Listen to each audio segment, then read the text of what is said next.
నమస్తే. ప్రస్తుతం మనతో పాటు సీనియర్ జర్నలిస్ట్ దాము బాలాజీ ఉన్నారు. ఆయనతో మాట్లాడదాం. నమస్తే సార్. నమస్తే సార్, ఒకవేళ పాక్ అండ్ భారత్ మధ్య యుద్ధం మొదలైతే మన తెలుగు రాష్ట్రాల్లో ఎక్కడెక్కడ బాంబులు పేలే అవకాశం ఉంది అంటారు సార్? చాలా మంది దీని గురించి మాట్లాడుకుంటున్నారు. ఇప్పుడు పాకిస్తాన్కి యుద్ధం, పాకిస్తాన్తో మనకి యుద్ధం వచ్చే అవకాశం ఉంది. ఎందుకంటే లేటెస్ట్గా మోడీ మిలిటరీకి అప్పగించేశాడు. అంటే మీరు ఎప్పుడు అటాక్ చేయాలి, ఎలా అటాక్ చేయాలి, ఎవరి మీద ఏ టార్గెట్ మీద అటాక్ చేయాలి, ఈ మూడు విషయాలు, అంటే మోడ్ ఏంటి, టార్గెట్ ఏంటి, టైమింగ్ ఏంటి, ఈ మూడు విషయాలు మీరే డిసైడ్ చేసుకోండి, మీకు కంప్లీట్ ఫ్రీడమ్ ఇస్తున్నాను అని డిఫెన్స్ ఫోర్సెస్కి చెప్పేశాడు మోడీ. కాబట్టి ఆల్రెడీ పాకిస్తాన్ ఇన్ఫర్మేషన్ మినిస్టరు 24 గంటల నుంచి 36 గంటల్లో మనకి యుద్ధం రాబోతుందని కూడా ఆయన కూడా అనౌన్స్ చేశాడు. ఒక పక్క మొత్తం సన్నద్ధం అవడం కనిపిస్తుంది, మరోపక్క ఎల్ఓసిలో లైన్ ఆఫ్ కంట్రోల్, పాకిస్తాన్కి పాక్ ఆక్యుపైడ్ కాశ్మీర్కి మధ్య ఉన్న సరిహద్దు రేఖ దగ్గర రోజు బీభత్సంగా వారం రోజుల నుంచి కాల్పులు జరుపుతున్నాయి. వాళ్ళకి మనకు మధ్య భీకరంగా పోరాటం జరుగుతుంది. సో ఈ నేపథ్యంలో యుద్ధం వస్తుంది అన్న ఒక పరిస్థితి అయితే ఉంది. యుద్ధం వస్తే ఏ ప్రాంతాలు ఎక్కువగా నష్టపోతాయి అనే చర్చ ఇప్పుడు అన్ని వైపుల నుంచి జరుగుతుంది. నార్త్ అంతా కూడా ఇదే డిస్కషను. ఏ రాష్ట్రంలో లేకపోతే ఏ సిటీల్లో ఎట్లా నష్టం జరుగుతుంది, మళ్ళీ సిటీలో ఎక్కడెక్కడ వేయచ్చు, ఇవన్నీ ముందుగానే జనం ఆలోచిస్తున్నారు. అంటే మనం సేఫ్గా ఎలా ప్లాన్ చేసుకోవాలి, ఎక్కడికైనా వెళ్ళిపోవాలా, లేకపోతే ఇప్పుడు హైదరాబాద్లో మనం ఏ ఏరియాలో ఉంటే సేఫ్, ఏ ఏరియాలో ఉంటే డేంజరు అనే డిస్కషన్ అనేది పెరిగింది. సో ఇప్పుడు మన టాపిక్ ఏంటంటే తెలుగు రాష్ట్రాల పరిస్థితి ఏంటి అటాక్లో అనేది మనం మాట్లాడుకుందాం. అయితే మనకి పాకిస్తాన్కి మనకి బార్డర్ తీసుకుంటే 3323 కిలోమీటర్లు టోటల్ బార్డర్ అనమాట. ఈ బార్డర్ ఎక్కడెక్కడ ఉంటుంది? ప్రధానంగా జమ్మూ కాశ్మీరు, గుజరాత్, రాజస్థాను, పంజాబ్, ఈ రాష్ట్రాల్లో బార్డర్ ఉంటుందన్నమాట. సో సహజంగానే బార్డర్ రాష్ట్రాలు పెద్ద ఇబ్బంది పడతాయి. మనం మిలిటరీలు మోహరించేదంతా బార్డర్లోనే మోహరిస్తారు కాబట్టి ఫస్ట్ పడేది ఈ బార్డర్ స్టేట్స్కి. కాశ్మీర్కి ఫస్ట్ ఇబ్బంది, రెండవది రాజస్థాను, గుజరాత్, పంజాబ్, ఈ రాష్ట్రాలకి పెద్ద ఇబ్బంది కలుగుతుంది. ముఖ్యంగా గుజరాత్లో రన్ అండ్ కచ్, ఎందుకంటే గుజరాత్లో పోర్ట్స్ ఎక్కువ ఉంటాయి, మనకి పోర్ట్స్ మీద అటాక్ చేసే అవకాశం ఉంది. అంటే ఫ్రంట్ లైన్ స్టేట్స్ అంటారు వీటిని. ఫ్రంట్ లైన్ స్టేట్స్కి ఫస్ట్ ఎక్కువ ఇబ్బంది కలిగే అవకాశం ఉంది. అట్లాగే దాని తర్వాత ఇబ్బంది పడే ప్రాంతాలు ఏదంటే హర్యానా, ఢిల్లీ. హర్యానాలో కూడా పోర్ట్స్, ఎయిర్ బేసెస్ ఉన్నాయి. ఢిల్లీ క్యాపిటల్ సిటీ కాబట్టి ఢిల్లీ మీద కూడా పడుతుంది. సో ఫస్ట్ అవి. తర్వాత న్యూక్లియర్ బాంబులు లేకపోతే పెద్ద మిసైల్స్ వేయాలంటే ఇంపార్టెంట్ సిటీస్ ఇవి. ముంబై ఎందుకంటే మనకి ఫైనాన్షియల్ క్యాపిటల్ ముంబై, అట్లాగే entertainment capital, very key port city. So దాని మీద అటాక్ జరుగుతుంది. అట్లాగే బెంగళూరు, హైదరాబాదుల మీద కూడా, ఎందుకంటే బెంగళూరు, హైదరాబాదు స్ట్రాటజిక్గా మిలిటరీ బేసెస్ ఉన్నాయి, కంటోన్మెంట్స్ ఉన్నాయి, వీటి మీద కూడా అటాక్స్ జరిగే అవకాశం ఉందనేది నిపుణులు చెప్తున్నమాట. ఇప్పుడు మనం తెలుగు రాష్ట్రాలకు వస్తే ముందు ఆంధ్రప్రదేశ్ చెప్పుకొని మళ్ళీ ఇటు వద్దాం. సో ఆంధ్రప్రదేశ్లో ఎక్కడెక్కడ దాడులు జరగచ్చు అంటే ఫస్ట్ జరగబోయేది విశాఖ పోర్ట్ ఉంది కాబట్టి పోర్ట్ సిటీ మీద దాడులు జరుగుతాయి. ఎందుకంటే స్ట్రాటజిక్గా రేపు మన యుద్ధంలో మోహరించాలంటే మన షిప్పుల్ని వీటిని డైవర్సిఫై చేస్తాం అనమాట. ఆ డైవర్సిఫై చేసేటప్పుడు పోర్ట్స్లో షిప్పులు ఎక్కడెక్కడ చేస్తారో అక్కడ అటాక్స్ జరుగుతాయి. మనకి అంతకుముందు కూడా మనం second world war, third world war చూస్తే కూడా పోర్ట్స్ మీద, ఎయిర్ బేసెస్ మీదనే ఫస్ట్ అటాక్స్ జరుగుతాయి అన్నమాట. ఎందుకంటే అక్కడ మోహరిస్తాం మన బలాల్ని కాబట్టి అక్కడే జరుగుతాయి. అలాగే విశాఖపట్నం కావచ్చు, మిగతా మచిలీపట్నం కావచ్చు, మిగతా కృష్ణపట్నం, మిగతా పోర్ట్స్ మీద అక్కడ బలంగా జరిగే అవకాశం ఉంది. అదర్వైజ్ అక్కడ పెద్ద సిటీస్ ఏమీ లేవు. కాకపోతే తిరుపతి ఇంటర్నేషనల్గా వెరీ పాపులర్ కాబట్టి తిరుపతి జరిగితే ఇంటర్నేషనల్ అటెన్షన్ వస్తుంది కాబట్టి తిరుపతి మీద కూడా, అంటే తిరుమల మీద, వెంకటేశ్వర మీద ఒక బాంబు పడే అవకాశం ఉంది. సో ఇది మనకి ఆంధ్రప్రదేశ్ సంబంధించి ప్రధానంగా భయం ఉండే ప్రాంతాలు. ఇక తెలంగాణలో ప్రధానంగా హైదరాబాద్ ఏంటంటే స్ట్రాటజికల్ ప్లేసు. ఇక్కడ మిలిటరీకి సంబంధించిన ట్రైనింగు, తర్వాత ఆపరేషన్స్, కాలేజెస్, ఎయిర్ బేసెస్ ఇవన్నీ ఉన్నాయన్నమాట. ప్రధానంగా హైదరాబాద్లో ఎక్కడంటే number 1 cantonment area. Secunderabad cantonment area 40 చదరపు కిలోమీటర్ల విస్తీర్ణంలో ఉంటుంది. దాదాపు 18,350 ఎకరాలు ఉందన్నమాట కంటోన్మెంట్ ఏరియా. కంటోన్మెంట్ ఏరియాలో ఏంటంటే సివిల్ అండ్ మిలిటరీ బిల్డింగ్స్ ఉంటాయి, అక్కడ చిన్న చిన్నపాటి ట్రైనింగ్ జరుగుతుంటుంది. అక్కడ ఫస్ట్ పడే అవకాశం ఉంది.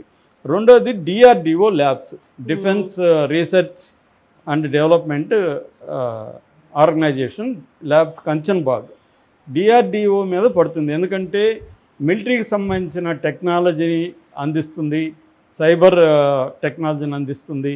సో దాని మీద కూడా బాంబు పడే అవకాశం ఉంది.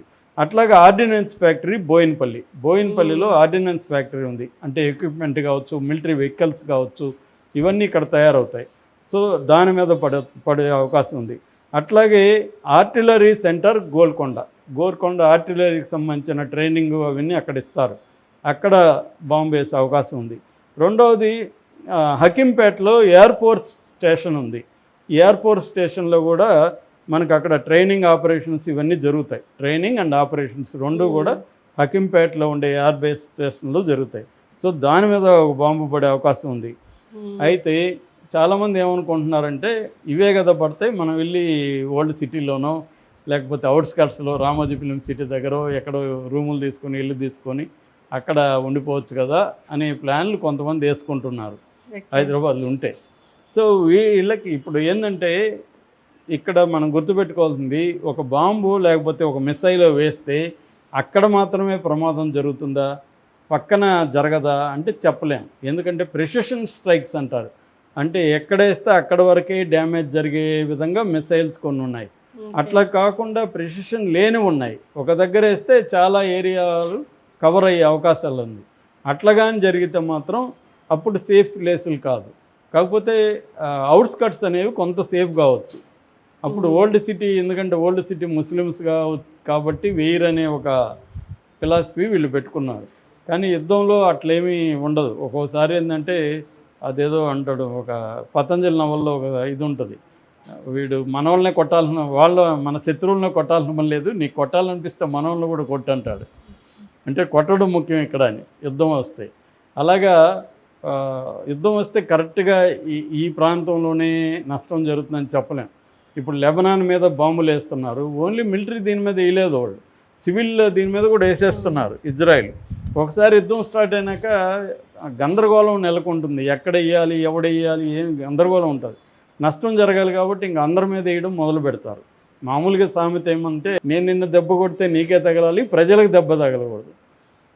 నువ్వు నాకు దెబ్బ కొడితే నాకు తగలకూడదు, ప్రజలకు తగలాలి అనేది ఒక సామెత. కానీ ఇక్కడ అట్లా లేదు.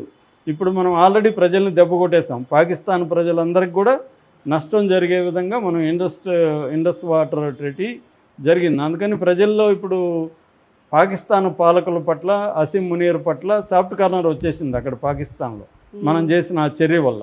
మనం ఎందుకంటే శత్రువుని దెబ్బ కొట్టకుండా ప్రజల్ని కూడా దెబ్బ కొట్టాము అక్కడ ఆల్రెడీ.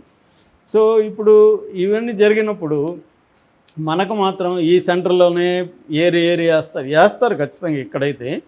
కానీ ఆ తర్వాత మిగతా వాటి మీద కూడా పడే అవకాశం ఉంది. దీని ప్రభావం ఈ ప్రజలంతా మళ్ళీ ఇటువైపుకి వస్తారుగా. మనం ఎక్కడైతే సేఫ్ అనుకుంటామో, ఓల్డ్ సిటీ అనుకుంటే వీళ్ళందరూ మళ్ళీ ఓల్డ్ సిటీ మీద పడతారు కదా.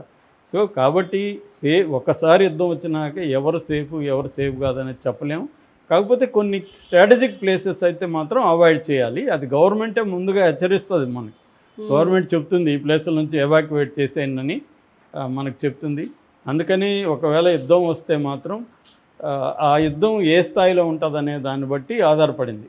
ఎందుకంటే న్యూక్లియర్ వెపన్స్ వేస్తే మాత్రం 1000 ఏళ్ళు మనం వెనక్కి వెళ్ళిపోవాల్సి వస్తుంది. కనీసం 5 నుంచి 10 కోట్ల మంది చనిపోయే అవకాశాలు ఉన్నాయని చెప్తున్నారు. అది రాకుండా ఉండడానికి ప్రపంచం అంతా రంగంలోకి దిగుతుంది. న్యూక్లియర్ వెపన్స్ వేయడం కష్టం, ఎందుకంటే న్యూక్లియర్ వెపన్స్ పాకిస్తాన్ ఫస్ట్ వేయాలి. ఎందుకంటే మనం ఫస్ట్ యూజ్ చేసే పాలసీ మన దగ్గర లేదు, పాకిస్తాన్ దగ్గర ఉంది. పాకిస్తాన్ ఫస్ట్ యూజ్ పాలసీ ఉంది, మనం ఫస్ట్ యూజ్ పాలసీ లేదు. మనమేదో ఎవడన్నా వేస్తే మళ్ళీ మనం వేస్తాం, అంతే తప్ప మనం ఫస్ట్ వేయం. కానీ పాకిస్తాన్కి ఆ రూల్ లేదు, పాకిస్తాన్ ఫస్ట్ వేయగలదు. సో కాబట్టి ఫస్ట్ నష్టం ఇండియాకే జరుగుతుంది, నెక్స్ట్ పాకిస్తాన్కి కూడా జరుగుతుంది. అంటే ఒకసారి ఇండియా మీద వేస్తే పాకిస్తాన్కి మళ్ళీ మనం వేస్తాం కాబట్టి పాకిస్తాన్ కూడా సేఫ్ కాదు. కాకపోతే ఆ సిచ్యువేషన్ రాకుండా ఉండాలంటే ఇప్పుడు మోడీ ప్రభుత్వం తీసుకునే చర్యలు అంటే మన దేశంలో టెర్రరిస్ట్ యాక్టివిటీ జరిగింది, మనం కక్ష తీర్చుకోవాలి. కానీ ఎట్లా తీర్చుకోవాలనేది ఇంపార్టెంట్. మనం గుడ్డిగా మన మీడియా చెప్తున్నట్టు ఇంకొకరు చెప్తున్నట్టు యుద్ధం చేసేస్తే పాకిస్తాన్ ఏమి వీక్ స్టేట్ కాదు, అది కూడా వెరీ స్ట్రాంగ్ స్టేట్. మొత్తం ఆర్మీ పరంగా అది 6వ ప్లేస్లో ఉంది. దాని దగ్గర న్యూక్లియర్ వెపన్స్ ఉన్నాయి. చైనా సపోర్ట్ ఉంది, తర్వాత టర్కీ సపోర్ట్ ఉంది, ఇరాన్ కూడా దానికి సపోర్ట్ చేసే అవకాశాలు ఉన్నాయి, గల్ఫ్ కంట్రీస్ డబ్బులు సపోర్ట్ చేస్తాయి. కాబట్టి పాకిస్తాన్ని తక్కువ అంచనా వేసి మన యుద్ధంలోకి దిగితే ఒకసారి తప్పు చేస్తే మళ్ళీ వెనక్కి రాలేం. గతంలో ఇవే జరిగాయి. పెరల్ హార్బర్ మీద బాంబు వేసిన జపాన్ ఏమైంది తర్వాత, హిరోషిమా నాగసాకి కొన్ని లక్షల మంది పర్మనెంట్గా